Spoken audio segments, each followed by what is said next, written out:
Hello, எல்லாருக்கும் வணக்கம். எல்லாரும் எப்படி இருக்கீங்க? நல்லா இருக்கீங்கன்னு நம்புறேன். அண்ட் ஐ திங்க் கல்யாணம் முடிஞ்சதுக்கு அப்புறமா இதுதான் ஃபர்ஸ்ட் டைம் நம்ம தமிழ் ப்ரொமோஷனுக்கு வந்திருக்கேன். ஸோ அதுவே எனக்கு ரொம்ப சந்தோஷமா இருக்கு. அண்ட் ரீட்டாவோட ரிலீஸ் ரிவால்வர் ரீட்டா 28 அன்னைக்கு ரிலீஸ் ஆகுது. It's a proper family entertainer. Dark comedy தான் subject. Dark comedy thriller. So அதில் வேற ஒரு செட்டிங்கில் கொஞ்சம் டிஃப்ரெண்ட்டாக ட்ரை பண்ணியிருக்கோம். அப்புறம் நீங்க தான் சொல்லணும். ரீட்டா அப்படின்னா ரிவால்வர்லாம் கையில் வச்சிருக்கும் ஒரு பூ மாதிரி இருக்கிற பொண்ணுகிட்ட யாரு துப்பாக்கி எடுக்கிறது யோசிச்சிருக்காரு. இந்த படத்தை பார்த்தாங்க சாணிக்கா இந்த மாதிரி வச்சாங்க. பூன்னு நினைச்சிட்டு இருக்கீங்க சார். நம்ம தீ உள்ள தீ சார். ஆக்சுவலா இது ரீட்டா, ஆக்சுவலா ரிவால்வர் ரீட்டா நம்ம பழைய படம் வந்து ஃபுல் ஆக்ஷன் அந்த மாதிரி தான் இருக்கும். இதுல வந்து சிச்சுவேஷனுக்கு தகுந்த மாதிரி ஆக்ஷன் தான் இருக்கும். ஸோ இது இறங்கி வந்து சண்டை போடுற மாதிரி அந்த மாதிரி இருக்காது. பட் சிச்சுவேஷனுக்கு தகுந்த மாதிரி அவ்வளவுதான். அண்ட் எஸ், அன்னைக்காக தான் வேற மாதிரி படம். பட் இது out and out comedy, entertainment.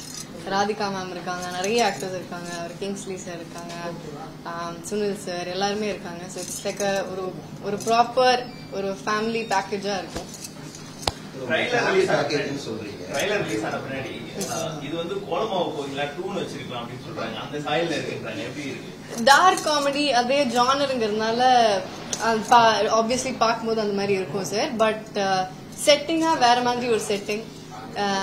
இது பாண்டிச்சேரியில நடக்கிற ஒரு கதை. அண்ட் ஒரு டிஃப்ரெண்டான சிச்சுவேஷன். பட் டார்க் காமெடிங்கிறதுனால அந்த ஜானரா அது ஒரு சேம் ஜானர் தான். But entirely different story. போஸ்டர்ல எல்லாருமே ரிவால்வரோட தான் சுத்துறாங்க. ஃபுல்லாவே ஷூட்டிங்கா தான் இருக்கும்.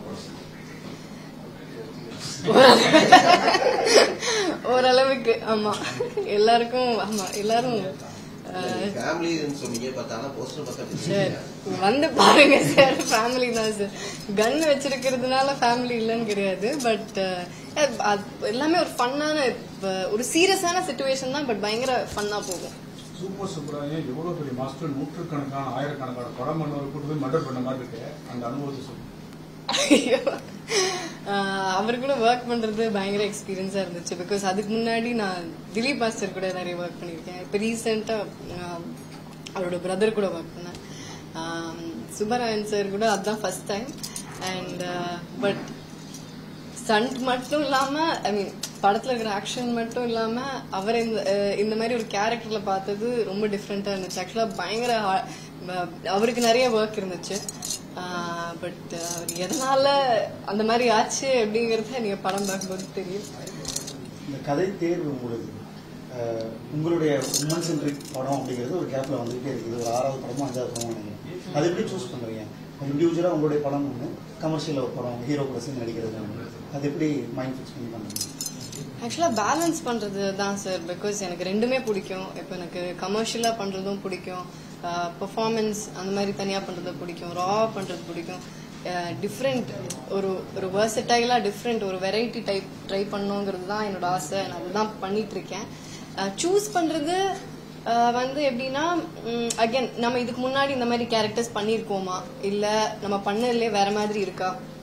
ஸோ இதுக்கு முன்னாடி காமெடின்னு பார்த்தா ரவி தாத்தாங்கிற படம் பண்ணோம். அது வேற மாதிரி ஒரு காமெடி டிராமாவா இருந்துச்சு, ஒரு சோஷியல் மெசேஜ் அந்த மாதிரி இருந்துச்சு. இது ஃபுல்லா ஒரு டார்க் காமெடி. இப்போ ரீசெண்டா தெலுங்குல உப்பு கப்புரம்போன்ட்டு ஒரு படம் பண்ணேன். அது வந்து ஒரு ஃபிக்ஷனல், ஒரு சட்டைரிக்கல் காமெடி. காமெடி எனக்கு ஆக்சுவலா ரொம்ப பிடிச்ச ஜானர். அண்ட் காமெடி ஃபிலிம்ஸ் பண்ணும்போது அது ஒரு பயங்கர, என்ன சொல்றது, படம் எப்படி இருக்கோ அதே மாதிரி தான் இருக்கும். எங்களுக்கும் ஷூட் பண்ணும்போது ரொம்ப ஜாலியா இருக்கும். ஸோ நிறைய சீரியஸான ஸ்கிரிப்ட்ஸ், ஒரு ஹெவியான ஸ்கிரிப்ட்ஸ்லாம் பண்ணிட்டு வரும்போது இந்த மாதிரி படங்கள் பண்ணும்போது எனக்கு பர்சனலி எனக்கு ரொம்ப பிடிச்ச ஜானர் இது. அண்ட் விமன் சென்ட்ரிக்கா அதுல சூஸ் பண்றது, நம்ம என்ன மாதிரி விஷயங்கள் பண்ணாம இருந்திருக்கேன், ஸோ அதுல என்ன டிஃப்ரெண்டா பண்ணலாம் அப்படிங்கறது ட்ரை பண்ணிட்டு இருக்கேன். ட்ரெய்லர் பார்த்ததுக்கு அப்புறமா ஆக்சுவலா அவர் படமே பார்த்துட்டாரு. அவர் ஆமா, அவர் one of the first critic. But அவரு எக்ஸ்பெக்ட் பண்றாரு, லைக் இன்ட்ரெஸ்டிங்கா இருக்கு, டிஃப்ரெண்டா இருக்கும், இது வரைக்கும் பண்ணது கிடையாது அப்படின்னு. He wants to watch it in the theatre. So படத்தை இந்த மாதிரி நாங்கெல்லாம் உட்காந்து பார்த்த போது அவர் சொன்னாரு, எனக்கு இந்த மாதிரி படத்தை தியேட்டர்லயே காட்டு, இதுதான் ஃபர்ஸ்ட் டைம் பார்த்தாரு. So he said எனக்கு தியேட்டர்லயே காட்டு அப்படின்னாரு and he liked it. Yes. Radhika மேமோட நீங்க அந்த காம்போ எப்படி ஒர்க் அவுட் ஆயிருக்கு? செம்மையா ஒர்க் அவுட் ஆயிருக்கு. எப்படி அந்த ட்ரீட் பண்றாங்க ஆர்டிஸ்ட? உங்ககிட்ட எப்படி பழகுறாங்க? ராதிகா மேம் ஆக்சுவலா நான் ராதிகா மேமோட ப்ரொடக்ஷன்ல ஒர்க் பண்ணிருக்கேன். ஃபர்ஸ்ட் இதே நான் மாயம் அவங்க ப்ரொடக்ஷன்ல ஒர்க் பண்ணேன். அண்ட் அவங்க கூட சேர்ந்து பண்ண ப்ராஜெக்ட் இது. அவங்க பயங்கர ஃபன், ஆமாமா பயங்கர கலகலப்பா இருக்கும், பயங்கர ஜாலி அண்ட் ரொம்ப ஆக்டிவா இருப்பாங்க. And after all these years இவங்க மாதிரி சீனியர் ஆக்டர்ஸ் அந்த எனர்ஜியோட ஒர்க் பண்றதை பார்க்கும்போது நம்மளுக்கு பயங்கர மோட்டிவேஷனா இருக்கும். அண்ட் எங்களோட ரேப்போ பயங்கரமா இருக்கும், கெமிஸ்ட்ரி நல்லா இருக்கும் படத்துல. மேமோட கேரக்டரே பயங்கரமா இருக்கும். ஸோ அது உங்களுக்கு பார்க்கும்போது தெரியும். பட் அவங்களோட கேரக்டர் கண்டிப்பா எல்லாருக்கும் ரொம்ப ரொம்ப பிடிக்கும். ஹியூமர் வந்து சொன்னீங்க தொடர்ந்து பண்ணிட்டு இருக்கீங்க. அஃப்கோர்ஸ் ரகுதாத்தா செம்மையா நான் ரொம்ப என்ஜாய் பண்ணோம். தேங்க்யூ. அகைன் இதுல ஆக்ஷனும் இருக்கிற மாதிரி இருக்கு பாக்குறப்போ. ஸோ ஹியூமர் பண்றதுல இருக்கிற சேலஞ்சஸ் அண்ட் ஆக்ஷன் பண்றதுல இருக்கிற சேலஞ்சஸா என்ன பார்க்கணும்? இதுல ஆக்ஷன் அப்படின்னா அகைன் நான் சொன்ன மாதிரி சிச்சுவேஷனல் ஆக்ஷன் தான். இட்ஸ் நாட் லைக் நம்ம உட்காந்து ஆக்சுவல் ரிவால்வரிட்டர் இந்த மாதிரி அந்த மாதிரி it's not that kind of an action. So situational comedy action அந்த மாதிரி தான் இருக்கும். Comedy I think it's one of the most difficult emotions. ஒருத்தங்களை அழ வைக்கிறத விட சிரிக்க வைக்கிறது ஒரு கஷ்டமான எமோஷன் நான் நம்புறேன். ஸோ அது பண்றதே காமெடிங்கிறதே ஒரு சேலஞ்சிங்கான ஒரு விஷயம். அண்ட் இதுல ஆக்ஷன்ங்கிறது அகைன் நான் சிச்சுவேஷன்ல இருக்கிறதுனால அதோட அப்படியே சேர்ந்தாப்புல போகும். ஸோ ஆக்ஷனை தாண்டி ஐ திங்க் அந்த காமெடியை ஆக்ஷனோட சேர்ந்து ஒர்க் அவுட் பண்றதுங்கிறது தட் இஸ் ஒரு சேலஞ்ச். காமெடி படங்கள் குறைஞ்சிருச்சுன்னு நினைக்கிறீங்களா தமிழ் சினிமாவில்?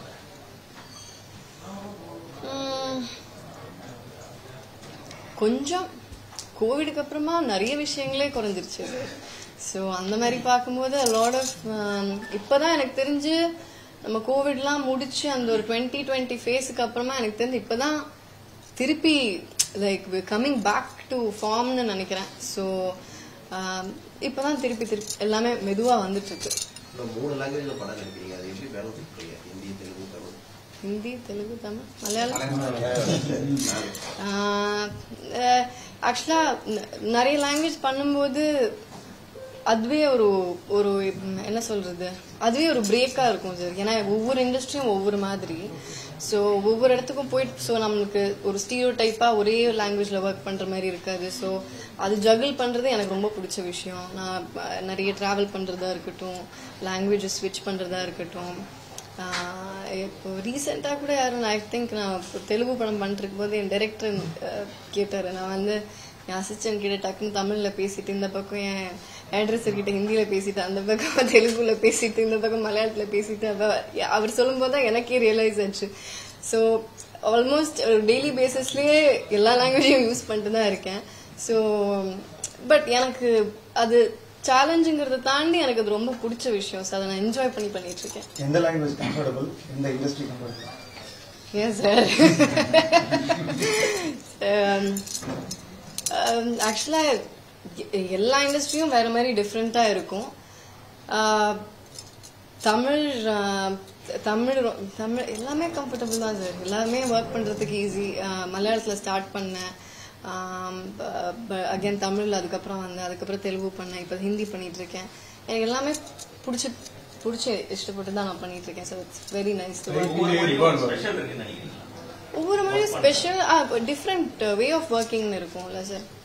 ஹிந்தில வேற மாதிரி அவங்களோட ப்ரெப் ஒர்க், பிளானிங் வேற மாதிரி ஆர்கனைஸ்டா இருக்கும். தமிழ்ல வேற மாதிரி இருக்கும், மலையாளத்துல வேற மாதிரி, தெலுங்குல வேற மாதிரி. ஸோ ஒவ்வொன்றும் நான் அந்தந்த இடத்துக்கு போகும்போது அந்தந்த மைண்ட் செட்டுக்கு செட் ஆயிருவேன் நான். ஸோ அப்படியே ஒரு ஃப்ளோல போடலாம். டைட்டிலே ரிவால்வர் இருக்காங்க, அந்த ரிவால்வர்லாம் பழக பண்ணீங்களா, இங்க ட்ரெயின் பண்ணீங்களா, எப்படி ஏன்னா கரெக்டா பிடிக்கணும் இந்த இதெல்லாம் எப்படி பண்ணீங்க சொல்லிவிட்டாங்க? அதான் சொன்னேன்ல சார், இது ஒரு ஆக்ஷன்ங்கிறத தாண்டி சிச்சுவேஷனலா வருதான். ஸோ இவங்களோட கேரக்டருங்கிறது ரெகுலரா யூஸ் பண்ணி அந்த மாதிரி ஒரு கேரக்டருங்கிறத தாண்டி சிச்சுவேஷன்ல டக்குன்னு யூஸ் பண்ண வேண்டிய வந்தா யூஸ் பண்ண வேண்டிய ஒரு சிச்சுவேஷன்ங்கிற மாதிரி தான். ஸோ நாட் லைக் அவங்க ட்ரெயின் பண்ணவங்கிற அந்த ஒரு ஆக்ஷன் கிடையாது, ஒரு கதையோட போற ஒரு ஆக்ஷன் தான். லேட்டஸ்டா காந்தா படம் பார்த்தோம், அது பாக்யஸ்ரீ வந்து பாராட்டும் போது சொன்னோம், மகாநதியில கீர்த்தி சுரேஷ் மாதிரியே நடிச்சிருக்கீங்க, சாவித்திரி மாதிரியே நடிச்சிருக்கீங்கன்னா எங்க போனாலும் அந்த கீர்த்தியோட அந்த அடையாளத்தை மகாநடி வந்து மாற்ற முடியல தேசிய விருது. அதோட தாக்கம் இன்னும் இருக்கா? வெளியில போகும்போது பேசுறாங்களா? அந்த அடையாளத்தை என்னாலே மாற்ற முடியல சரி. எத்தனை படங்கள் பண்ணாலும் அந்த ஒரு அது ஒரு டிஃபால்ட் மாதிரி ஒண்ணு இருக்கிறது எனக்கு ரொம்ப சந்தோஷமான விஷயம். பட் ஆல்சோ ஒரு சேலஞ்சிங்கான விஷயம்.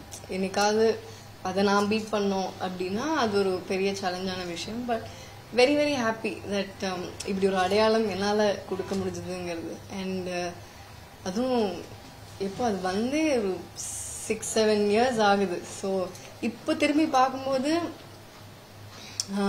இந்த படத்தை இந்த வயசுல நான் பண்ணேனா அப்படின்னு தான் நான் இப்போ ரீசெண்டாக உட்காந்து யோசிச்சுட்டு இருந்தேன். ஸோ அது என்னால் அந்த டைம்ல புல் ஆஃப் பண்ண முடிஞ்சதுங்கிறது ஐ திங்க் ஆண்டவனோட அருள். கடைசி எப்போ தொட்டு பார்த்தீங்க? எப்போ அந்த மாதிரி படம் ஒன்று யோசிச்சீங்க? அந்த மாதிரி ஒரு அதே மாதிரி ஒரு பர்ஃபார்மன்ஸா நல்லா பண்ற படமா நம்ம எப்ப அடுத்து பண்ண போறோம் அப்படின்னு இப்ப நான் பண்ணிட்டு இருக்கிற நிறைய படங்கள் வேற மாதிரி இருக்கு. பட் அந்த ஒரு பயோபிக் ஜோன்லயோ அந்த ஒரு ஜோன்ல நான் திருப்பி போல நான் இப்போ. பிகாஸ் திருப்பி நான் at least for the next few இயர்ஸ்னா ஓகே என்னோட ஒரு பயோபிக் நான் பண்ண ஒரு பயோபிக் சாரி நான் பண்ண ஒரு பயோபிக்னா ஓகே மகாநட்டி அப்படிங்கிற அந்த ஒரு டேக் இருக்கிறது எனக்கு ரொம்ப பிடிச்சிருக்கு. பிகாஸ் அதுக்கப்புறமா நிறைய பயோபிக் ஆப்பர்ச்சுனிட்டிஸா வந்துச்சு. பட் எனக்கு அதுல இருந்து வெளியில வரதுக்கு நிறைய டைம் ஆச்சு. ஏன்னா நான் வந்து அந்த மகாநட்டியை ரிலீஸ் ஆகி நான் வெளியில எல்லாம் நடக்கும்போது சில பேர் வந்து என்னை ரெக்கக்னைஸ் பண்றதுக்கே டைம் ஆச்சு. இவ்வளோ சின்ன பொண்ணா நீங்க, இவ்வளோ பெரிய பொண்ணு மாதிரி நடிச்சீங்களே அப்படின்னாங்க. ஸோ நான் ஒரு சின்ன பொண்ணு தான் அப்படிங்கறது எனக்கு அது வெளியில கொண்டு வரதுக்கே டுக் அ லாங் டைம். ஸோ எப்படி கேரக்டருக்குள்ள போறதுக்கு ரொம்ப டைம் ஆச்சோ அதே மாதிரி கேரக்டர் வெளியில வரத்துக்கும் அந்த படத்துல இருந்து வெளியில வரத்துக்கும் டைம் ஆச்சு. ஸோ அதனால பட் இப்ப இருக்கிற நான் ஸ்பேஸ் எனக்கு அதுக்கப்புறம் நிறைய பயோபிக் வந்துச்சு நான் சொன்னேன்ல சார். அதனால இப்போதைக்கு ஐம் லைக் வெரி ஹாப்பி. ஒரு biopic that I have done ஒரு டேக் எனக்கு இருக்கிறது எனக்கு ரொம்ப சந்தோஷம். அவரெல்லாம் தெரிச்சிருவாரு, இந்த பக்கமே வர மாட்டாரு. சினிமாவுக்கும் அவருக்கு சம்பந்தமே கிடையாது. கேட்டாங்க அவர் பண்ண மாட்டேன்னு சொல்லியாச்சு. வாய்ப்பு இல்ல. தொடர்ந்து ரகு தாத்தா இந்த ரிவால்வர் ஹிட் அப்படிங்க விமன் லீட் ரோலா சூஸ் பண்றதுக்கான ரீசன் என்ன? எதனால தொடர்ந்து? ஏன்னா அதுக்கு முன்னாடி கோலமாகட்டும் நிறைய விமன் லீட் ரோல் படமா வந்தது. சில படங்கள் ஓடுச்சு, சில படங்கள் ஓடல. தொடர்ந்து இப்ப நீங்க திரும்பவும் அந்த மாதிரியான விமன் லீட் ரோல் படமா பண்றீங்க? அது நான் ஆக்சுவலா அது ஃபோர்ஸ் பண்ணி சூஸ் பண்ணல. எனக்கு நிறைய ஆப்பர்ச்சுனிட்டிஸ் அந்த மாதிரி வருது. அண்ட் எனக்கு அதை பேலன்ஸ் பண்றதும் எனக்கு ரொம்ப பிடிச்சிருக்கு.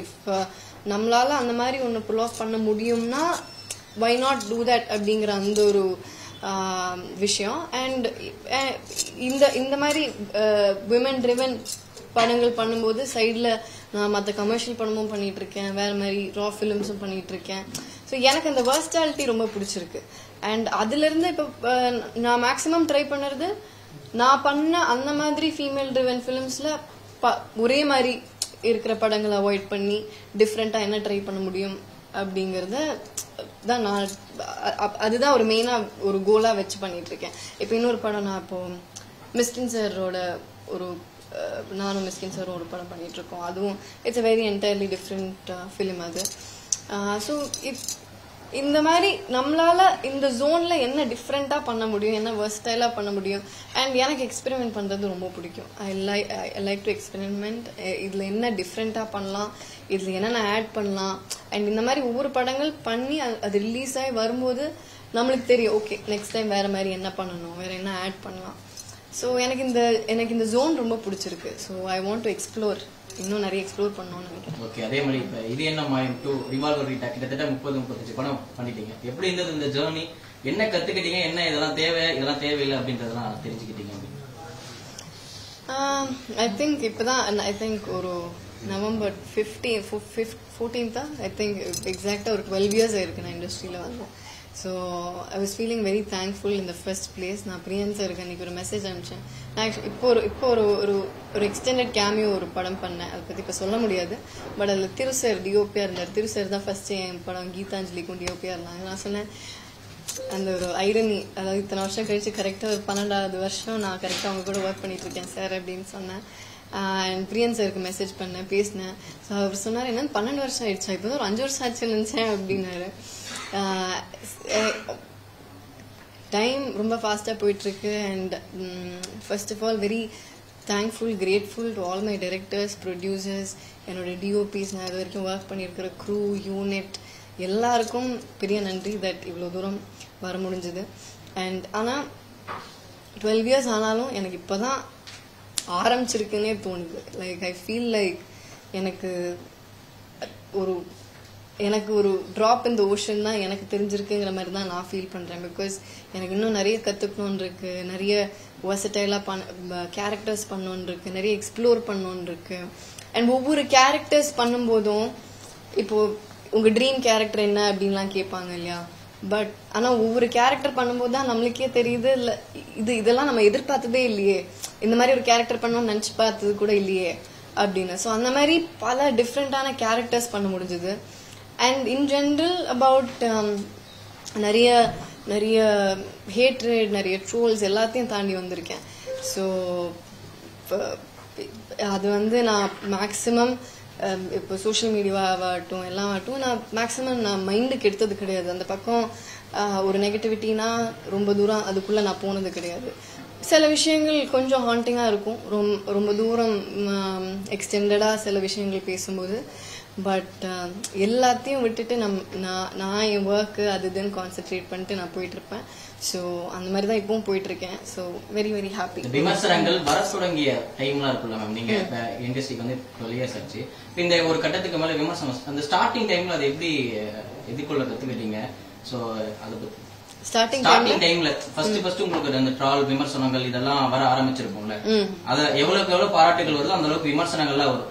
இப்ப வந்து பக்குவப்பட்ட நடிகை, அதனால நம்ம வந்து அதை கடந்து போயிடலாம். ஸ்டார்டிங் டைம்ல அதை எப்படி எதிர்கொள்ளலாம்? ஸ்டார்டிங் டைம்ல ஆக்சுவலா எனக்கு மகாநடிக்கு முன்னாடி எல்லாம் நிறைய ட்ரோல்ஸ், அந்த டைம்ல ஹேட்ரட்லாம் இருந்துச்சு. அந்த டைம்ல ஆக்சுவலா நான் இப்பவாது அதெல்லாம் பாக்குறேன். அந்த டைம்ல நான் பார்க்க கூட மாட்டேன். எனக்கு ஆக்சுவலா எனக்கு இப்பவும் ஞாபகம் இருக்கு, நம்ம தமிழ் ப்ரமோஷன்ஸ் நடிகர் திலகம் இது பண்ணிட்டு இருக்கும்போது இந்த மாதிரி எல்லாம் சொன்னாங்களே, அதுக்கு என்ன சொல்றீங்க நீங்க ஃபர்ஸ்ட் இந்த படம் பண்ணும்போது அப்படிங்கிற மாதிரி கேட்டாங்க. நான் கேட்டேன், இந்த மாதிரிலாம் சொன்னாங்களா அப்படின்னு கேட்டேன். ஸோ நான் மேக்சிமம் அந்த பக்கம் போறதே கிடையாது. பட் அது அந்த படம் கொடுத்தேன். அந்த படம் கொடுத்ததுக்கு அப்புறமா it stopped for a very long time. அதுக்கப்புறமா பேசுறாங்க, பேசிக்கிட்டே தான் இருப்பாங்க. தொடரி தான் ரொம்ப உங்களை ட்ரோல் பண்ணாங்க. தொடரி அந்த சீன் இது அப்பெல்லாம் உங்களுக்கு வந்து ஃபீல் ஆனதா? ஏன்னா ரொம்ப கஷ்டப்பட்டு நடிச்சிருப்பீங்க, என்ன நடிச்சீங்கன்னு உங்களுக்கு தான் தெரியும். சோசியல் மீடியா அந்த கமெண்ட்லாம் படிப்பீங்களா, எப்படி இருந்தது? ஆக்சுவலா எனக்கு அந்த டைம் எனக்கு ஜெனுவனா எனக்கு தெரியல சார். பட் என்ன நான் வந்து நம்ம தப்பே பண்ணலன்னு நான் சொல்லல. we are learning from our mistakes. என்னோட எல்லா திருப்பி நம்ம போய் பார்க்கும்போது இப்பவே நம்ம இப்போ லாஸ்ட் 2-3 இயர்ஸ் பண்ண சில படங்களே நம்ம போய் பார்க்கும்போது ஐயோ இந்த ஷார்ட்டை இப்படி பண்ணிருக்கலாமே நம்ம நிறைய யோசிச்சுட்டு இருப்போம். ஸோ அந்த டைம்ல இருக்கிற ஃபிலிம்ஸ் எல்லாம் நம்ம போய் பார்க்கறதுக்கே நம்மளுக்கு சில சமயம் ரொம்ப சங்கோஜமா இருக்கும். ஸோ பட் அப்ப நம்ம அதை ரியலைஸ் பண்ண மாட்டோம். ஸோ அதே மாதிரி நான் அப்ப ரியலைஸ் பண்ணல. பட் இருந்தாலும் எனக்கு என்னன்னா, நான் இது வரைக்கும் எனக்கு இந்த படம் ஏன் பண்ணோம், அந்த படம் பண்ணிருக்க கூடாதான், இந்த மாதிரி எனக்கு இந்த மாதிரி ரிக்ரெட்டே கிடையாது. படம் பண்ண விஷயத்துல எனக்கு ரிக்ரெட்ஸ் இல்லை. ஏன்னா நான் இதை மாதிரி இந்த மிஸ்டேக்ஸ்ல இருந்து தான் கத்துக்கிட்டேன். நான் அதெல்லாம் பண்ணனால்தான் எனக்கு அதை தாண்டி வரணும், அதை மீறி வரணுங்கிற ஒரு இது வரும்ல, ஒரு கான்ஃபிடன்ஸ் ஒன்று வரும்.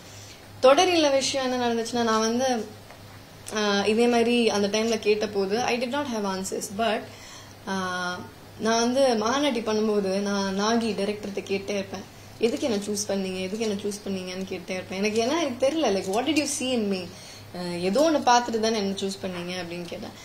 அவர் வந்து தொடரியில வந்து அந்த ட்ரெயின் மேல நிக்கிற பாட்டுல வந்து உன்னோட கண்ணை பார்த்துட்டு தான் நான் சூஸ் பண்ணேன் அப்படின்னாரு. So I believe every thing happens for a very very good reason. So இதுக்காக தான் நான் அந்த படமே பண்ணிருக்கலாம். ஸோ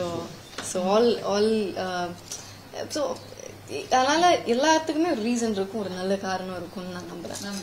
ஜவான் டைப்ல அப்படி சட்ட பேசும்போது சொல்லியிருந்தாரு என்னன்னா உமன் சென்ட்ரிக் ஒரே நிமிஷம் ரொம்ப சூடா okay sir woman centric film எடுத்தா கண்டிப்பா வந்துட்டு கீர்த்தி சுரேஷ் அவங்க வச்சு தான் எடுப்பேன், அதுக்காக கண்டென்ட்லாம் எழுத ஆரம்பிச்சு அப்படின்ற மாதிரி பேசியிருந்தாரு. அப்படியா சொல்லவே இல்லையே. ஆமா அட்லி சார் பேசியிருந்தாரு. அட்லி சார் சொல்லியிருந்தாரு என்கிட்ட. சரி, நீங்க ஒர்க் பண்ணுவீங்களா எப்படி அதை பத்தி சொல்லுங்க. கண்டிப்பா அவர் இப்ப எனக்கு தெரிஞ்ச உமன் சென்ட்ரிக்லாம் ஒர்க் பண்ண போறது கிடையாது, அதனால அவர் சொல்லியிருப்பாரு. பட் யா அட்லி கேட்டா ஒரு அப்படி ஒரு ஸ்கிரிப்ட்னா வை நாட், டெஃபினெட்லி அட்லி பண்ணா it's going to be a very very nice film. So கண்டிப்பா இந்த கதையை கேட்கும் போது இந்த படம் ஆடியன்ஸ் ஒர்க் அவுட் ஆகுது எங்களுக்கு உங்களுக்கு தோணுச்சு. ஆக்சுவலா இந்த கதை வந்து ஒரு லாஸ்ட் ஃபியூ இயர்ஸ் ரீட்டா தானே சார் சொல்றீங்க, லாஸ்ட் ஃபியூ இயர்ஸ்ல வந்து ரீட்டா உட்காந்து சந்துரு நரேட் பண்ணும்போது பயங்கரமா சிரிச்சுட்டு இருந்தோம் நாங்க எல்லாரும். லைக் இட் வாஸ் ஒரு ஜாலியா போயிட்டே இருந்துச்சு. ஸோ நரேஷன்ஸ்ல உட்காந்து சிரிக்க வைக்கிறதும் இட்ஸ் நாட் ஈஸி. எப்படி படம் பார்த்து you know it's not easy to make people laugh, அதே மாதிரி நரேஷன்லயும் நம்ம வந்து அவ்வளவு என்ஜாய் பண்ணி நரேஷன் கேட்கறோம் அப்படின்னாலே அங்கேயே எனக்கு பிடிச்சிருச்சு. அண்ட் இட்ஸ் ஒரு ஒரு ஒரு பிரியதர்ஷன் சார் ஒரு டச் இருக்கும். அண்ட் சந்துரு வந்து வெங்கட் பிரபு சார் கிட்ட ஒர்க் பண்ணிருக்காரு, அந்த ஒரு டச் இருக்கும். ஸோ எல்லாம் கலந்து ஒரு பயங்கரமான ஒரு it was very light hearted. So கதை கேட்கும் போதே பிடிச்சிருச்சு. பிரியதர்ஷன் சார்னால வரும் ஒரே நிமிஷம். பிரியதர்ஷன் சாருடைய பொண்ணு கல்யாணியுடைய லோகா தான் சவுத் இந்தியாவிலேயே அதிகமா வசூல் பண்ண படம், ஒரு ஹீரோயின் ஓடிட்டு படத்துல. அதை எப்படி பாக்குறீங்க? கல்யாணிக்கு ஏதாவது பேசி பாராட்டுறது? கல்யாணி நம்ம ரொம்ப க்ளோஸ் ஃப்ரெண்டு. ஸோ ரிலீஸ் ஆகி ஐ திங்க் ரிலீஸ் அன்னைக்கு பார்க்கணும்னு நினைச்சேன். பட் நான் அந்த டைம்ல ஊர்ல இல்லை. ஸோ ஒரு வாரம் கழிச்சு திருப்பி வந்து பெரிய ஸ்கிரீன்லாம் பார்த்து அம்முக்கு கல்யாணிக்கு வீடியோ கால்லாம் பண்ணி பேசி வெரி வெரி ஹாப்பி. பிகாஸ் அவங்க எங்கேருந்து ஸ்டார்ட் பண்ணாங்கன்னு தெரியும். அண்ட் வித்தின் இந்த டைம்ல the number of characters that she has done. அவங்களோட இன்னொரு படம் இருக்கு சேஷம் மைக்கேல் ஃபாத்திமா அப்படின்னு, அதெல்லாம் கூட நாங்கள் வந்து எல்லாரும் ஒன்றா போய் கேரளாவில் தியேட்டரில் பார்த்தோம். அந்த படமும் எனக்கு ரொம்ப பிடிச்சிருந்தது. அவங்க பெர்ஃபார்மன்ஸ் பயங்கரமாக பண்ணியிருப்பாங்க, ஒரு டிஃப்ரெண்ட்டான ஒரு ஆக்சென்ட் ஒன்று டெலிவர் பண்ணியிருப்பாங்க. ஸோ பயங்கர ஹார்ட் ஒர்க் பண்ணி அவங்க அதை she's earned it and she deserves it. So அதனால I was telling her I'm very very happy for you. நாங்கள் actually we've been a support to each other from the beginning. கண்டினியூவா கேட்கிறோம். படம் 300 கோடி வந்திருக்கு, கீர்த்தி படம் மகாநடி வந்திருக்கு, நிறைய ஹீரோயின் ஓடிட்டு படம் பிசினஸ் பெருசா ஆயிட்டு. ஹீரோயினுக்கு சம்பளம் 25 கோடி 50 கோடி, அது ஏன் ஹீரோ மாதிரி வர மாட்டேங்குது? நீங்க ஏன் கேட்க மாட்டீங்க? இல்லை சார், இது வந்து நம்மளுக்கு வந்து என்னைக்கு நம்மளோட படங்கள் ரிலீஸ் ஆகி ஒரு ப்ரொடியூசருக்கு அந்த அளவுக்கு காசு கிடைக்குதோ அன்னைக்குதான் நம்ம அதை கேட்க முடியும். ஸோ பிகாஸ் இப்போ ஒரு க்ரூல இருக்கிறவங்க எல்லாருமே ஹார்ட் ஒர்க் பண்றாங்க. அண்ட் ஃபீமேல் ஆக்டர்ஸுக்கு அந்த ஒரு இது கிடைக்கணும்னா நாளைக்கு என்னோட படம் ரிலீஸ் ஆகி if it makes that much money அதுக்கப்புறமா நான் கேட்கலாம் சார். ஸோ அது வரைக்கும் கேட்கிற பிளான் இருக்கு. வரட்டும், படம் வரட்டும், நல்லபடியா நடக்கட்டும், அந்த டைம்ல பார்ப்போம். சினிமாவுல வந்து பெண்களுக்கான முக்கியத்துவம் உருவாகிட்டு நினைக்கிறீங்களா இல்ல இன்னும் உருவாகணும்னு நினைக்கிறீங்களா? ரெண்டுமே முந்தில இருந்து இப்போ டெஃபினெட்லி மாறி இருக்கு, உருவாயிருக்கு. இன்னும் நிறைய உருவாக வேண்டியதும் இருக்கு. ஸோ சம்வேர் இன் பிட்வீன் நினைக்கிறேன். நீங்க ஒரு பெட் லவர், சோஷியல் மீடியால நான் பார்த்துருக்கோம். பட் இந்த வருஷம் பாத்தீங்கன்னா அந்த நாய்கள் மீதான அந்த சுப்ரீம் கோர்ட் தீர்ப்போட்டம் எல்லாம் போட்டோம், அந்த மேட்டர்லாம் எப்படி பாக்குறீங்க?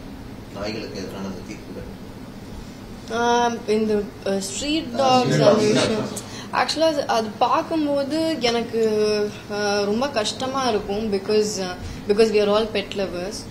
ஆனா இதுக்கு ரெண்டு சைடும் இருக்கு, அதுதான் உண்மை. என்னன்னா இப்போ என்னோட டிரைவரே வந்து என்னோட டிரைவரோட சின்ன பசங்க அவங்க ரோட்ல போயிட்டு இருக்கும்போது 2 தடவை நாய் கடிச்சிருச்சு. ஸோ இட்ஸ் ஆல்சோ டேஞ்சரஸ்ங்கிறது நம்மளுக்கு தெரிஞ்சவங்களோட சர்க்கிள்ல நடக்கும்போது தான் நம்மளுக்குமே புரியுது சார். இல்லைன்னா அது வரைக்கும் வந்து பாவம் ஸ்ட்ரீட் டாக்ஸ் ஏன் இப்படி பண்றோம் அப்படிங்கிற மாதிரி. அண்ட் ரீசெண்டா வேற ஒரு ரீல் ஏதோ ஒரு வீடியோ கூட பார்த்தேன். அதாவது நான் இந்த மாதிரி ஷூட்டுக்கெல்லாம் போகும்போது ஆக்சுவலா ஷூட்டுக்கு போகும்போது நிறைய டாக்ஸ்லாம் இருக்கும். நான் பயங்கரமா கொஞ்சுவேன், அவங்களுக்கு பிஸ்கெட் கொடுக்கறது அது இதுன்னு அது ரெடியா கரெக்டா வச்சிருப்பேன். என் அசிஸ்டன்ட் கிட்ட எல்லாம் சொல்லி கரெக்டா எப்பவுமே போகும்போது டாக்ஸுக்கு வந்து கொடுக்கறதுக்கு இருக்கணும்னு. இப்பதான் பார்க்கும்போது தெரியுது லைக் ஈவன் சலைவா இருக்கட்டும், அவங்களோட ஏதாவது லைட்டா டச் பண்ணா கூட லைக் அவங்களோட நகம் கீர்னா கூட ராபிஸ் எல்லாம் அதெல்லாம் வர வாய்ப்பு இருக்கு. So have to be very கேர்ஃபுல்ங்கிறது. ஸோ நம்ம அன்பால நம்ம அதை பாக்குறோம், பட் யூ நெவர் நோ அதோட கான்சிக்வன்சஸ் எப்படி இருக்கும்னு தெரியாது. ஸோ இட்ஸ் வெரி ஒரு டார்க் சைடு தான். பிகாஸ் நம்ம பார்க்கும்போது பாவமா இருக்கும், பட் நம்மளுக்கு எப்படின்னு தெரியாது. பட் அது ஒரு நல்லபடியா ஹேண்டில் பண்ணா இட்ஸ் பெட்டர். நாட்டு நடப்பெல்லாம் பாக்குறதுக்கு டெய்லி நியூஸ் பாக்குறது என்ன நடக்குது என்ன அப்படிங்கிறது ஓரளவுக்கு. மேம் திரும்ப அந்த விமர்சனம் தொடர்பாக இப்போ ஒரு நடிகர் நடிகைகள் நடிக்க வந்துட்டாங்க அப்படின்னாலே ஃபேன்ஸ் எல்லாம் ஓன் பண்ணி காமிப்பாங்க. அது பாசிட்டிவா போகுது அப்படின்றப்போ ஓகே. பட் அதை வந்து நெகட்டிவா ஐ மீன் அவங்களுக்கான நெருக்கமானவங்களுக்கு மாதிரி நெகட்டிவா நிறைய வரும். ஸோ அதெல்லாம் எப்படி கடந்து எப்படிங்க புரியல? ஃபேன்ஸ் வந்து இப்ப ஒரு நடிகர் நடிகை நடிக்க வந்துட்டாங்க அப்படின்னாவே அவங்களுடைய என்னமோ அவங்களோட பர்சனல் இப்ப ஒரு நடிகை இருக்காங்கனாலே அவங்க வந்து தனக்கானவங்க அப்படின்ற மாதிரியான கண்ணோட்டத்துல இப்போ ஒருவேளை அவங்களுக்கு நிச்சயதார்த்தம் ஆகுது, கல்யாணம் ஆகுது, அவங்க படம் நல்லா இல்லை, இப்ப வேற மாதிரியான டாக்ஸிக்கல் வருது அப்படின்னா அது தொடர்ந்து ஸ்ப்ரெட் பண்றது, இந்த மாதிரியான ஹேட்டட் பரப்புறது அப்படின்னா அதெல்லாம் எப்படி கடந்து போறீங்க அப்படின்னு? அதான் சார், அதான் ஹேட்ரட் நான் அதை பாக்குறதே நான் ஆக்சுவலா ட்விட்டர் பக்கமே இப்போ பெருசா போறது இல்லை. பிகாஸ் போனாலே ஏதாவது கமெண்ட்ஸ் பார்த்தாலே சில சமயம் எதுக்கு நம்ம போய் பார்த்து நம்மளோட மூடை ஸ்பாயில் பண்ணிட்டு அப்படிங்கிற மாதிரி ஆயிடுது. ஸோ மேக்ஸிமம் அவாய்ட் பண்றது, நெகட்டிவிட்டியை அவாய்ட் பண்றது தான் மேக்ஸிமம் ஃபாலோ பண்ணிட்டு இருக்கேன். அண்ட் இப்போ ஒரு பெரிய ஒரு பிரச்சனை இந்த ஏஐ. இட்ஸ் ஏஐங்கிறது வந்து it's a boon and a bane I think. Because அதாவது நம் டெக்னாலஜிங்கிறது நம்ம ஹியூமன்ஸ் கண்டுபிடிச்சது. இன்னைக்கு அது நம்மளையே மீறி எங்கேயோ போற மாதிரி இருக்கு. இப்போ சோஷியல் மீடியால பார்க்கும்போது திடீர்னு நானே போய் பார்ப்பேன், நான் இந்த மாதிரி ட்ரெஸ் போட்டேன் நான், ஏன்னா அவ்வளோ ரியலா இருக்கு அந்த போட்டோஸ்லாம், அவ்வளோ ஒரிஜினலா இருக்கு. அண்ட் ரீசெண்டா நான் ஒரு படத்தோட பூஜையில நான் போட்டிருந்த ட்ரெஸ் அது வேற மாதிரி ஒரு ஆங்கிள், ஒரு தப்பான ஒரு ஆங்கிள் ஒரு போஸ் இருந்துச்சு. நான் போய் பார்க்கும்போது ஒரு செகண்ட் நான் இப்படிலாம் போஸே பண்ணல அப்படின்னு நான் ஒரு செகண்ட் நானே யோசிக்கிறேன். அதுக்கப்புறம் தான் தெரியுது நான் போஸே பண்ண நானே கிடையாது அப்படிங்கிறது. ஸோ டெஃபினெட்லி ரொம்ப ஒரு மாதிரி இரிட்டேட்டிங்கா தான் சார் இருக்கு உண்மையா சொல்லணும்னா. அது எங்க போயிட்டு இருக்குன்னே தெரியல. அண்ட் இதெல்லாம் பண்றதுனால அவங்களுக்கு என்ன கெயின்? ரீசெண்டா நிறைய ஆக்டர்ஸ் வந்து ஏஐனால பாதிக்கப்பட்டிருக்காங்க, நிறைய பேர் கம்ப்ளைண்ட் பண்ணியிருந்தாங்க. ஸோ அதெல்லாம் எந்த அளவுக்கு இப்ப டெக்னாலஜியை பயன்படுத்துற விதமாகட்டும், அதை பார்க்கும்போது இப்ப நீங்களாகட்டும் இப்ப ஃபேமிலி ரீதியா எந்த அளவுக்கு பாதிக்கப்படுறாங்க விஷயங்கள்? கண்டிப்பா ரொம்ப ஹர்ட்டிங்கா தான் இருக்கு. பிகாஸ் என்ன சார், இப்ப வந்து முந்தி வந்து ஒவ்வொரு டைம்ல நம்ம ஒவ்வொரு விஷயமா பயந்துட்டு இருப்போம் லைக் சோஷியல் மீடியாங்கும் போது. இன்னைக்கு அது ஏஐல வந்து நிக்குது. அது மாறவே மாட்டேங்குது. இன்னும் இப்போ போய் டெக்னாலஜி பெருசாக ஆக இன்னும் அத சில விஷயங்கள் வளரும் போது ஒரு சில விஷயங்கள் அஃபெக்ட் ஆகிட்டே இருக்கேன். ஸோ டெஃபினெட்லி அது ஹாண்டிங்கா இருக்கு, அது ஹர்ட் பண்ணுது. அண்ட் தெரியல என்ன இதை கெயின் பண்றாங்கன்னு எனக்கு தெரியல. சில போட்டோஸ்ல நானும் சாமும் இருக்கிற போட்டோஸ் ஏதோ ஒன்று நான் பார்த்தேன் ரீசெண்டா. நிஜமாவே நாங்கள் 2 பேரும் போஸ்ட் பண்ணிட்டு நிக்கிற மாதிரி இருக்கு. அப்புறமா இப்போ எனக்கு ஆக்சுவலா இந்த இன்ஸ்டாகிராம் ரீல்ஸ் பழக்கம் உண்டு. அது எனக்கே என்னை பத்தி பிடிக்காத விஷயம். நான் மேக்சிமம் கண்ட்ரோல் பண்ணிட்டு இருக்கேன். இந்த மாதிரி இப்படி ஸ்வைப் பண்ணி இப்ப பார்த்து இது சில ரீல்ஸ் நான் வந்து என் ஹஸ்பண்டுக்கு அனுப்புவேன். அவர் வந்து பார்த்தாலே தெரியலையாது அப்படிம்பாரு. எப்படி தெரியுது உனக்கு அப்படின்ட்டு நான் போய் பார்த்தா ஆக்சுவலா அது கமெண்ட்ஸ்ல பார்க்கும்போது தெரியும் அது அப்படின்னு. இப்போ எதை நம்புறது, எதை நம்ப முடியல, ஒண்ணுமே புரியல. சோ அதனால அது ஒரு காரணமாவே வச்சு இந்த பக்கமே போக கூடாதுப்பா அப்படிங்கிற அந்த ஒரு மாதிரி ஒரு விரக்தியா தான் சார் இருக்கு. சோசியல் மீடியாவோட தாக்கம் ரொம்ப அதிகமா இருக்கு. நாங்கெல்லாம் ஒரு போட்டோ நியூஸ் போட்டா கூட 100 பேர் ஒரு 5 பேர் 10 பேர் மோசமா கமெண்ட் பண்றாங்க. பாதி ஃபேக் ஐடி, பல்கரு, மனநோயாளி, அந்த மாதிரி இவங்களுக்குலாம் நீங்க என்ன அட்வைஸ் பண்ணுவீங்க? நல்லது போட்டாலும் கமெண்ட் பண்றாங்க, அது ரொம்ப பிரச்சனா கமெண்ட் பண்றாங்க, தப்பா பண்றாங்க. எங்களுக்கெல்லாம் கோவம் வருது, அவன் தேடி கண்டுபிடிச்சி ஏதாவது. அப்போ சப்போஸ் உங்களை மாதிரி ஒரு செலிபிரிட்டிக்கு அது மாதிரி நிறைய வரும்போது எப்படி அதை அவங்களுக்கு என்ன அட்வைஸ் பண்ணுவீங்க? நீங்க வாழுங்க, எங்களையும் வாழ விடுங்க. Please live and let live. ஏன்னா என்ன, நான் I am not a person. நான் இப்போ நான் வந்து எல்லாத்துக்கும் போய் ரியாக்ட் பண்ற ஆள் கிடையாது. அன்லெஸ் அண்ட் அன்டில் அது ரொம்ப ஒரு பீக்குக்கு போய் ரொம்ப ஒரு மன உளைச்சலான தவிர நான் போய் ரியாக்ட் பண்ண மாட்டேன். ஸோ இந்த கமெண்ட்ஸ்லாம் பார்க்கும்போது சரி ஓகே இது என்ன சொல்றது, அதாவது இவங்களுக்குலாம் வேற வேலையே இல்லையா அப்படின்னு கேட்கணும்னு தோணும். பட் மேபி இதுதான் வேலையா வச்சுட்டு இருக்காங்கன்னா நம்ம என்ன பண்ண முடியும்? தொடர்ச்சியா சமூகத்துல பெண்களுக்கு எதிரான குற்றங்கள் அதிகரிக்கும் போது அதை பார்க்கறது எப்படி இருக்கு? ஒரு பண்பட்ட சமூகமா நம்ம எப்படி மாறணும்னு நினைக்கிறீங்க ஒரு திரைக்கலைஞர்? நிறைய விஷயங்கள் இந்த மாதிரி இந்த சில சில சில வெப்சைட்ஸ்லாம் ஃபாலோ பண்றதெல்லாம் பார்க்கும்போது நிறைய ஹாண்டிங்கான சில சம்பவங்கள் இருக்கும், நம்ம எதிர்பார்க்காத விஷயங்கள் இருக்கும், டிஃப்ரெண்ட் கைண்ட்ஸ் ஆஃப் நியூஸ். இது இது இது பல விஷயங்கள் ஹாண்டிங்காக தான் சார் இருக்கும். பட் இதுக்கு எப்படி என்னால முடிஞ்ச அளவுக்கு நம்மளால என்ன பண்ண முடியும்? இப்போ பசங்களோட மென்டல் ஹெல்த் அப்படின்னா, இப்போ நான் ரீசெண்டா யூனிசெஃப்ல ஜாயின் பண்ணியிருக்கேன். ஸோ அதால என்னென்ன நல்லது பண்ண முடியுமோ I'm trying to do. And பெண்களுக்குன்னா அடுத்தது பெண்களோட சேஃப்டிக்கு what can we do. And cinema வழியா நம்மளுக்கு ரொம்ப தெரிஞ்ச க்ளோஸான மீடியம் அப்படிங்கிறது சினிமா வழியா நம்மளால என்ன பண்ண முடியும், என்ன மெசேஜ் கொடுக்க முடியும், வேற என்ன மாதிரி என்ன டிஃப்ரெண்டா பண்ண முடியும். அண்ட் இது எல்லாத்தையும் ஐ திங்க் பல விஷயங்கள் நிறைய பேர் சேர்ந்து நின்னா ஐ திங்க் சில விஷயங்களை மாற்ற முடியும். பட் அது நம்ம சில பேர் மட்டும் நினைச்சா போதாது. ஐ திங்க் ஒரு கூட்டம் நிறைய பேர் சேர்ந்தாதான் பண்ண முடியும். ஸோ ஐ திங்க் இவென்ச்சுவலி பல விஷயங்கள் மாறும்னு நினைக்கிறேன். But I think it will take time, நிறைய டைம் ஆகும்னு தோணும். சினிமாவில் நிறைய பேர் பர்சனலா எங்களுக்கு பிடிச்சது நீங்களும் சிவகார்த்தியும் பிரம்மாவாகட்டும் ஒட்டப்படாகட்டும் ரொம்ப நல்லது. ரெண்டு பேரும் சேர்ந்து வந்து நீங்க தமிழ் சினிமாவில் ஒரு 4வது 5வது இடத்துல ரொம்ப பெரிய இடத்துல இருக்காரு. அந்த வளர்ச்சி எப்படி பாக்குறீங்க? அவர் கூட பேசிட்டீங்க? அவர் கூட பேசி கொஞ்ச நாள் ஆகுது. பட் கண்டிப்பா ஐ திங்க் 3 படம் பண்ணியிருக்கேன் அவர் கூட. நான் ரஜினி முருகன், ரெமோ அண்ட் சீமராஜால ஒரு சின்ன கேமியோ பண்ணேன். அண்ட் அந்த டைம்லயே நம்ம எல்லாருக்குமே தெரியும் அவரோட வளர்ச்சி பத்தி. அவர் எப்படி டிவியில இருந்தாரு, அதுலேருந்து எப்படி கஷ்டப்பட்டு சினிமாவுக்கு வந்தாரு. அண்ட் என்னோட ஜேர்னி இஸ் டிஃப்ரெண்ட், வேற மாதிரி ஒரு ஜேர்னி. பட் அவரோட இந்த ஒரு ஹார்ட் ஒர்க்கோட என்னையும் சேர்த்து சொல்லும்போது ஐ ஃபீல் ஹாப்பி தட் எனக்கும் அந்த மாதிரி ஒரு ஜேர்னி இருக்கிறது அப்படிங்கிறது. அண்ட் இப்போ ஞாபகம் வச்சு எங்களோட காம்பினேஷன் பத்தி சொல்றீங்க. So thank you sir. Ma'am, real லைஃப்ல இருக்கக்கூடிய ரீட்டாவுக்கும் ரியல் லைஃப்ல இருக்கக்கூடிய கீர்த்திக்கும் same things are contract things?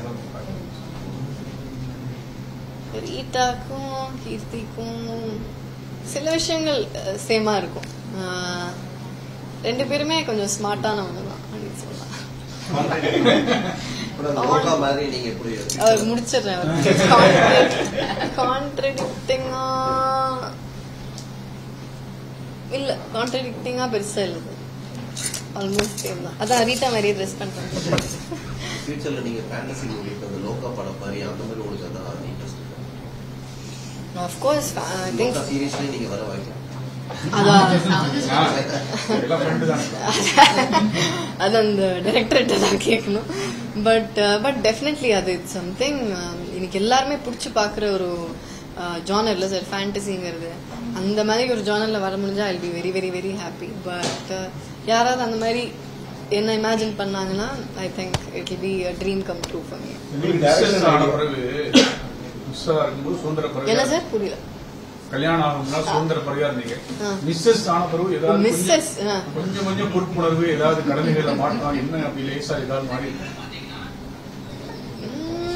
ஆக்சுவலா உங்களுக்கு தான் சார் இப்ப தெரியுது எனக்கு.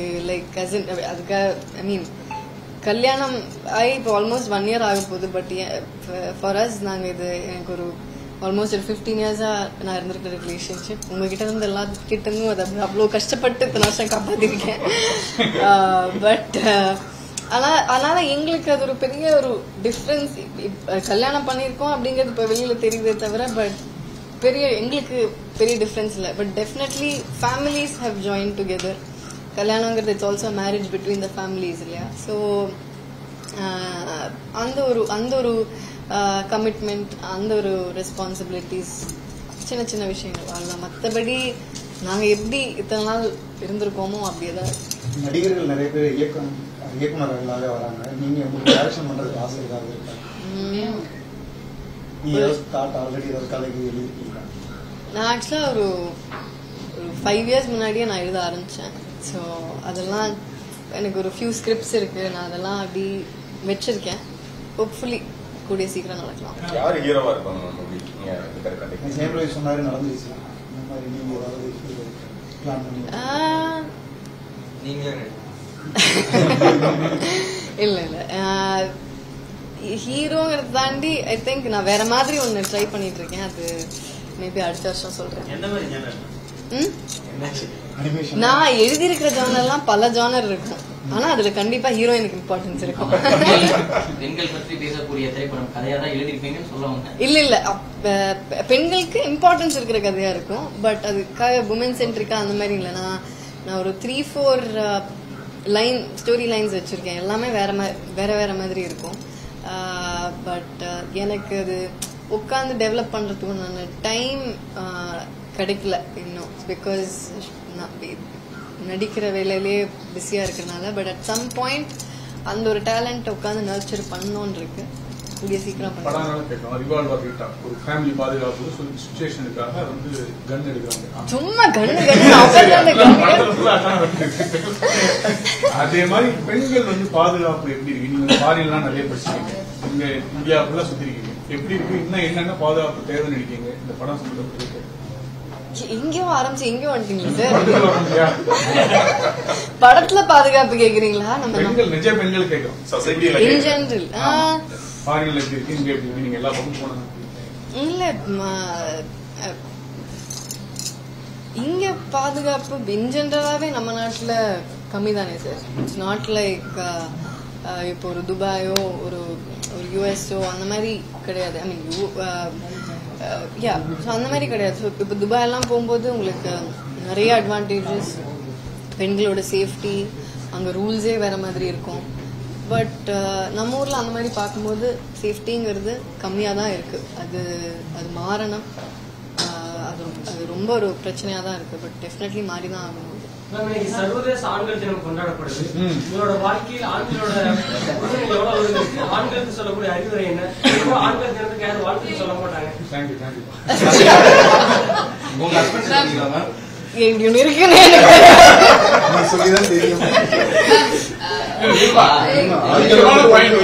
நல்லவேளை அந்த கேள்வியை கட் பண்ணிட்டு போனாங்க. நீங்க திருப்பி இருமாட்டீங்க. என்ன சார், நான் என்ன சார் உங்களுக்கு என்ன சொல்லணும்னு எதிர்பார்க்கறீங்கன்னு சொல்லுங்க. ஓகே, வாழ்த்துக்கள். ஹாப்பி மென்ஸ் டே.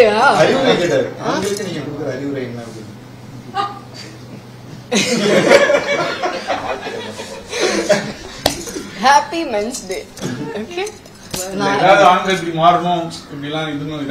ஏதோ ஒண்ணு சொல்லி நீங்க ஏதோ ஒண்ணு நோண்டி நான் எதுவும் சொல்ல. எல்லாரும் சந்தோஷமா இருங்க. Happy men's day. December 28 Revolver. November 28 Revolver Rita. அடுத்தது நான் ஆக்சுவலா ஹிந்தியில ஒரு படம் பண்ணி முடிச்சிருக்கேன். அது ஆனா அதை பத்தி அனௌன்ஸ் பண்ணல. சோ வேணாம், இல்ல அது யாரு என்ன இதுன்னு சொல்லல. ஸோ ஒரு ஜூன் ஜூலை அந்த டைம்ல ஷூட்லாம் முடிச்சிட்டோம். அதுக்கப்புறம் அக்கா அப்படின்னு ஒரு வெப் சீரிஸ் பண்ணேன் நெட்ஃபிளிக்ஸ்க்காக. அதுவும் ஹிந்தி. இப்போ ரீட்டா ரிலீஸ். அப்புறம் இப்போ மிஸ்கின் சார் கூட நடிச்சிட்டு இருக்கிற அந்த படம். பிரவீன் அப்படிங்கிறவர் தான் டைரக்டர். அவர் கார்கிக்கு கோ-ரைட்டராக இருந்தார். அப்புறம் விஜய் தேவரகொண்டா கூட ஒரு தெலுங்கு படம் பண்ணிட்டு இருக்கேன். அப்புறம் நெக்ஸ்ட் இயர் இன்னொரு ஒரு பெரிய மலையாள படம் ஒன்று பண்ணலாம். ஸோ நான் அதான் சொன்னேன், இப்போதைக்கு இன்னும் பயோபிக்ஸ்